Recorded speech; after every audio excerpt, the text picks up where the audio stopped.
कल हमने आपको डीएनए में आजादी के बाद, हमारे देश की आजादी के बाद किसी महिला को होने वाली फांसी पर एक रिपोर्ट दिखाई थी। हमने आपको बताया था कि जब से देश आजाद हुआ है पहली बार एक महिला को फांसी की सजा दी जाएगी। इस महिला का नाम शबनम है और इसकी फांसी आज टाल दी गई है।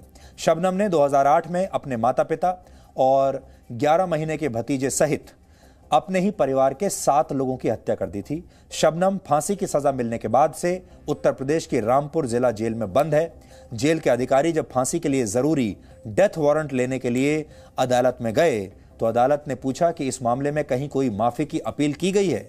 तो आज कोर्ट को बताया गया कि एक एनजीओ ने पिछले शुक्रवार रामपुर जेल में शबनम के लिए एक दया याचिका लगाई है, जो अब उत्तर प्रदेश की गवर्नर के पास भेजी गई है। और जब तक इस फैसला इस पर नहीं हो जाता तब तक ये फांसी की सजा नहीं हो सकती, फांसी नहीं दी जा सकती। इसलिए शबनम को अब कुछ और दिन का जीवन दान मिल गया है। कल सबसे पहले ये मुद्दा हम आप ही के सामने लेकर आए थे और हमने आपसे कहा था कि आज ये कहानी देखने के बाद आपके घर में इस पर चर्चा जरूर होगी, बहस जरूर होगी कि शबनम को माफ कर देना चाहिए या शबनम वाकई फांसी की सजा की हकदार है। क्योंकि शबनम का एक बेटा है 12 साल का, जो अब सामने आया है और उसने ये कहा है कि वो उसकी माँ है और उसे अपनी माँ की जरूरत है, इसलिए उसकी माँ की सजा माफ कर दी जाए, उसे फांसी ना दी जाए।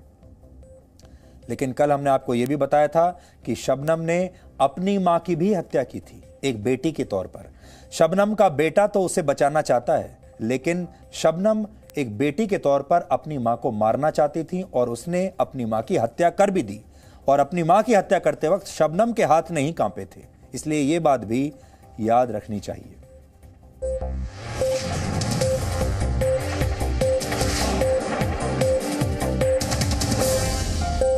Presenting B News app, available on Google Play and App Store. Download it now.